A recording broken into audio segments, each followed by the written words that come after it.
सभी को सुख देने की क्षमता भले ही आपके हाथ में न हो, लेकिन आपसे किसी को दुख न पहुंचे ये आपके अपने हाथ में है। गीता में भगवान कृष्ण कहते हैं, कर्म करो फल की इच्छा त्याग दो।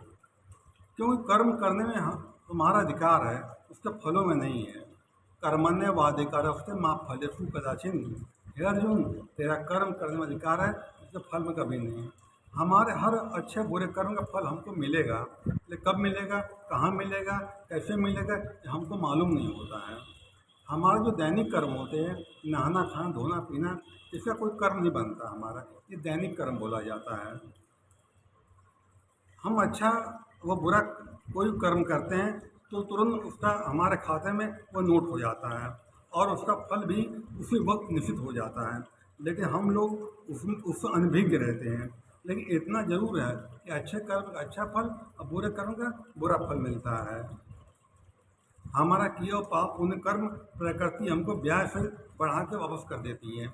जैसे हम धरती में एक गेहूं का बीज बोते हैं, बहुत सारे दाने पैदा करता है, इसी तरह हमारा किया हुआ कर्म हमको प्रकृति हमको बढ़ा के वापस कर देती है हमको, और हमें बाकी रखती नहीं है।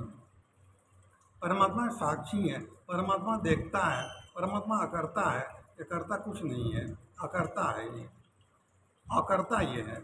और जो कर्म करते हैं हम, हमारा कर्म हमारे साथ हो लेता है और समय आने पर फल देता है। धीरे धीरे मन धीरे सब कुछ होए, माली सींचे 100 घड़ा ऋतु आए फल हो। जब समय आता है तभी उसका फल मिलता है। बहुत लोग देखते होंगे आप कि पाप कर्म कर रहे हैं, ठीक ठाक दिखाई पड़ रहा हो, ठीक ठाक मौज मस्ती मार रहे हो, इसका मतलब है पिछली पुण्य कमाई वो साथ दे रही है, उसके बल पर पाप कर्म कर रहे होते हैं। तो वही पाप क्षीण हो जाता है, तो बड़े बड़े आदमी कहाँ से कहाँ पहुँच जाते हैं जाकर वो। तो कर्म का फल हमें मिलता ही है। और जैसे कि हमारा पैसा बैंक में जमा है, पुण्य जमा है, कोई जरूरत पड़ी जाकर निकाल रहा है तो हमारा साथ देता है। लेकिन वही पैसा खत्म हो जाता है तो हमारा पैसा दोबारा बैंक हमें साथ नहीं हमको दे देता, हमको है वो पैसा हमको नहीं दोबारा देगा हमारा।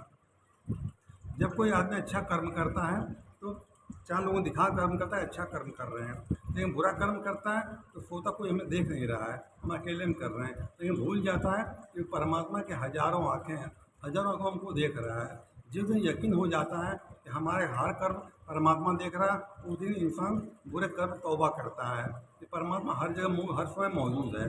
परमात्मा हर जगह इस समय यहाँ मौजूद है, हर जगह मौजूद है, यह उसे दिखा क्यों पड़ता है। चोरी कर प्रभु से छिपाओ किस तरह, चोरी कर परमात्मा को छिपा नहीं सकता है। दुनिया भले छिपा दे, दुनिया वाले आंखों में आँख धूल झोंक सकता है, लेकिन वो परमात्मा की आंखों धूल कोई नहीं झोंक सकता है। इसलिए अच्छे कर्म करो, अच्छे कर्म करो और अच्छे कर्म करो। धन्यवाद।